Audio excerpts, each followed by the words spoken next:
विद्यार्थियों नमस्कार। हम इस वीडियो के माध्यम से बात करने वाले हैं डेयरी मैनेजमेंट के सिलेबस की। यदि आप BA, BSc, BCom, BBA, BCA प्रथम वर्ष के विद्यार्थी हैं और आपने कौशल संवर्धन पाठ्यक्रम यानी स्किल एनहेंसमेंट कोर्स के रूप में किसको चुना है, डेयरी मैनेजमेंट सब्जेक्ट का चयन किया है, तो मध्य प्रदेश के कॉलेज में पढ़ने वाले प्रथम वर्ष के विद्यार्थियों के लिए डेयरी मैनेजमेंट का जो सिलेबस है, जो कोर्स है, उस सिलेबस या उस कोर्स के बारे में हम लोग डिस्कस कर रहे हैं विद्यार्थियों। और यहां पर हम बात करने वाले हैं उसके सिलेबस की। तो हम बात करने वाले BA, BSc, BCom, BCA, BBA, बीएचएससी प्रथम वर्ष के विद्यार्थियों का सिलेबस, जिसका नाम है कौशल संवर्धन पाठ्यक्रम स्किल एनहेंसमेंट कोर्स, और पेपर का टाइटल है डेयरी मैनेजमेंट। ठीक है, पेपर का नाम जरूर याद रखिएगा, डेयरी प्रौद्योगिकी के सिद्धांत एवं विधियां, principle and method of dairy technology. बात करते मध्य प्रदेश में लागू राष्ट्रीय शिक्षा नीति के परिप्रेक्ष्य में प्रथम वर्ष के लिए कौशल संवर्धन पाठ्यक्रम यानी कि डेयरी मैनेजमेंट का सिलेबस हम यहां डिस्कस करने वाले हैं। तो syllabus of skill enhancement course dairy management for the first year in the perspective of the new education या national education policy implement in Madhya Pradesh. तो डेयरी मैनेजमेंट का सिलेबस दो भागों में बटा हुआ है विद्यार्थियों। कितने पार्ट में? दो भागों में बटा हुआ है। तो पहले भाग में हम थ्योरी के पेपर को डिस्कस करेंगे। इसके थ्योरी के पेपर को डिस्कस करेंगे। जो थ्योरी का पेपर है आपका वो 100 मार्क्स का रहेगा और इसी प्रकार से आपको पास होने के लिए उसमें 35 नंबर लाना होंगे। और इसी प्रकार से दूसरा जो पोर्शन रहेगा डेयरी मैनेजमेंट का वो प्रैक्टिकल वाला भाग रहेगा, जो भी 100 नंबर का रहेगा। इस तरीके से ये जो डेयरी मैनेजमेंट का पेपर है आपका कितने नंबर का हो जाएगा विद्यार्थियों? 100 प्लस 100 200 नंबर का आपका पेपर होगा।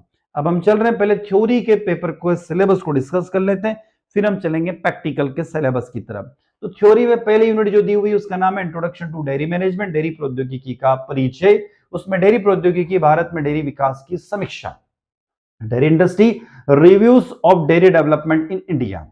फिर दिया हुआ आगे status of dairy industry in Indian and abroad, Bharat और विदेशों में डेयरी उद्योग की स्थिति। इसके बाद पहले यूनिट में आगे दिया हुआ मानव स्वास्थ्य के संदर्भ में डेयरी प्रसंस्करण में ऐतिहासिक विकास, historical development in dairy processing in respects of the human health. उसके बाद सहकारी डेयरी यानी कोऑपरेटिव डेयरी, मार्केट सर्वे यानी बाजार सर्वेक्षण, मिल्क प्रोडक्शन यानी कि दूध उत्पादन एवं उपभोक्ता स्वरूप, राष्ट्रीय एवं वैश्विक बाजार। ठीक है, consumption partners, national and global market. ये पहले यूनिट में आपको दिया हुआ है।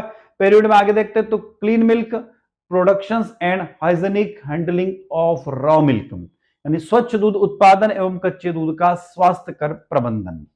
इसमें आगे दिया हुआ दूध संग्रहण, प्राप्ति एवं मूल्य निर्धारण, मिल्क कलेक्शन और उसके रेट के बारे में, प्राइसिंग उसके डिसाइड करना है ना। उसके बाद आया डेयरी क्षेत्र में नवीनतम विकास, ठीक है, recent development in the dairy sector. तो विद्यार्थियों पहली यूनिट में आपको हमें इतना पढ़ना होगा, देखना होगा। अब आ रहा हूं यूनिट नंबर 2 जो कि स्क्रीन पर आपको दिखाई दे रही है। अब यूनिट नंबर 2 क्या कह रही है? तो ये कह रही है टेक्निक्स इन डेयरी प्रोसेसिंग यानी डेयरी प्रसंस्करण तकनीकी। इसमें आपको क्या पढ़ना है? तो दूध की संरचना एवं विशेषताएं, संग्रहण, शीतलन और परिवहन, consumptions and characteristics of milk collection, chilling, transportation.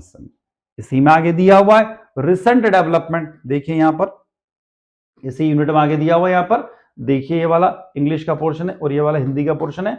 Dairy क्षेत्र में नवीनतम विकास, निर्जलीकरण, यूएचटी प्रसंस्करण, यूएचटी संयंत्रों के प्रकार, मानकीकरण, पाश्चुरीकरण और नसबंदी यानी recent development in dairy sector, dehydration, UHT processing, type of UHT plants, standardization and pasteurization और स्टरलाइजेशन। यह आपको पढ़ना होगा इसके अंदर। इसी सेकंड यूनिट में आगे दिया हुआ है रिसेंट, देखो ये दिया हुआ है recent development in dairy industry, dairy उद्योग में नवीनतम विकास क्या क्या हो रहे हैं वो बताना होगा। उसके बाद पाश्चुरीकरण यानी pasteurisation and application in food industry एवं खाद्य उद्योगों में अनुप्रयोग आपको पढ़ना होगा। तो आगे चलते हैं विद्यार्थियों, ये आपके सेकंड यूनिट हो गई। अब हम आगे यूनिट नंबर 3 की तरफ। यूनिट नंबर 3 आपको क्या कह रही है, जो हमें क्या क्या पढ़ना है यूनिट नंबर 3 में? तो इसमें दिया हुआ डेयरी प्रसंस्करण में उन्नत तकनीक निर्माण संबंधी पहलू, यानी advanced techniques in the dairy processing, formation aspects, retort processing, retort प्रसंस्करण, कच्चे दूध के संरक्षण हेतु जैव संरचनात्मक कारकों का उपयोग, यानी हम यहां पढ़ेंगे bio protectivity factor of the prevention of raw milk.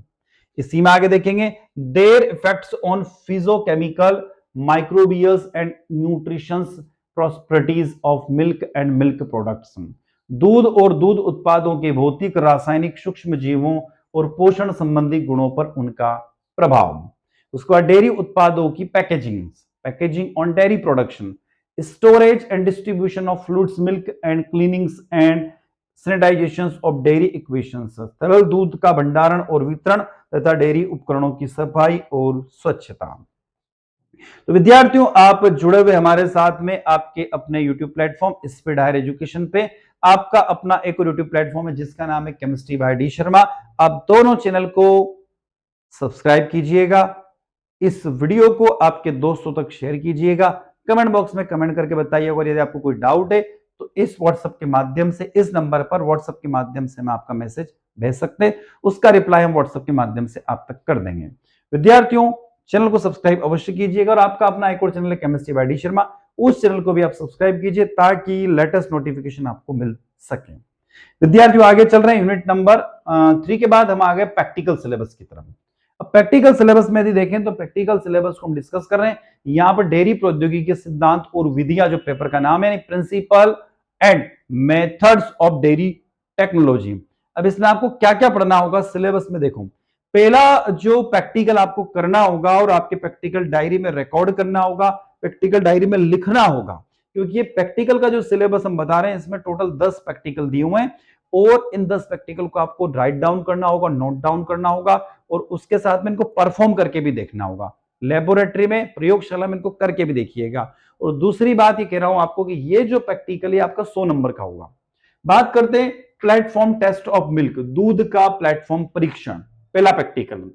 दूसरा है मिलावट परीक्षण, दूसरा मिलावट परीक्षण, दूध में किसकी यूरिया की मिलावट है कि किस किस की मिलावट कर रही है, तो उसका परीक्षण आपको करना है। तीसरा, सुगंधित दूध तैयार कैसे किया जाए, यह भी है।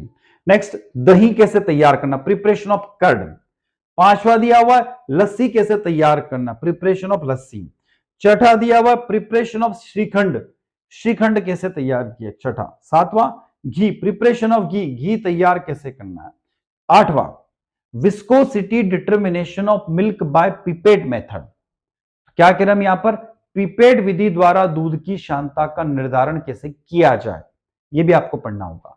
नौवां जो प्रैक्टिकल दिया हुआ, test of 4 fats, bromo, thymol और ब्लू टेस्ट, ये दूध के बहुत बढ़िया टेस्ट है, फैट टेस्ट है कि किसी दूध के अंदर कितने प्रतिशत वसा की मात्रा है, फैट की मात्रा है, उसका निर्धारण कौन करता है, ब्रोमोमाइथल टेस्ट और ब्लू टेस्ट जिसको हम बोलते हैं ना, ब्रोमोमाइथल ब्लू टेस्ट के नाम से जाना जाता है।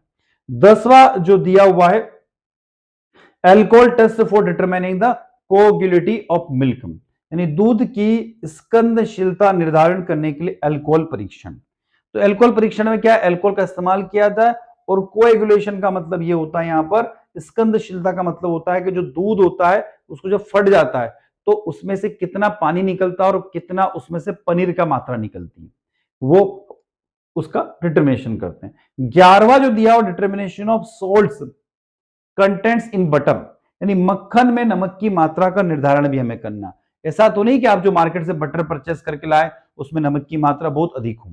तो विद्यार्थियों, ये जो टोटल आपको कितने प्रैक्टिकल बताए गए, 11 प्रयोग हमने यहां पर बताए, और ये 11 प्रैक्टिकल आपको क्या करना होंगे, आपके प्रैक्टिकल डायरी में नोट डाउन करना होगा। कोशिश हमारी रहेगी कि इन 11 प्रैक्टिकल में से 7 या 8 प्रैक्टिकल हम आपको वीडियो लेक्चर के माध्यम से आप तक पहुंचा दें। हमारी कोशिश है हम पहुंचा दें आप तक, हमारी कोशिश है, पर हम ये कह रहे हैं कि ये इस तरीके से आपका सिलेबस डिजाइन किया गया है। मैं एक बार आपको बता देता हूं कि आपके सिलेबस में क्या खास बात है। तो मैं कह रहा था कि डेयरी प्रबंधन फर्स्ट ईयर का जो सिलेबस है वो 2 भागों में बटा हुआ। अभी हमने देखा 100 नंबर का प्रैक्टिकल का सिलेबस होगा और 100 नंबर का थ्योरी का पेपर होगा। इस तरीके से पूरा जो सिलेबस आपका 200 नंबर का डिजाइन किया गया है और ये सिलेबस मध्य प्रदेश के कॉलेजों में पढ़ने वाले विद्यार्थियों के लिए सत्र 2025-26 और आगे आने वाले वर्ष यानी 26, 27, 27, 28, 29, 29 के लिए सिलेबस को डिजाइन किया गया है। तो विद्यार्थियों, मैं डॉक्टर दीपेंद्र कुमार शर्मा आपसे विदा लेता हूं। यदि वीडियो लेक्चर अच्छा लगता है तो लाइक कीजिएगा, आपके क्लासमेट तक वीडियो को शेयर कीजिए, कमेंट बॉक्स में कमेंट करके जरूर बताइएगा। इसी के साथ मैं विदा ले रहा हूं, नए वीडियो के साथ पुनः आपसे मुलाकात होगी। जय हिंद, जय भारत।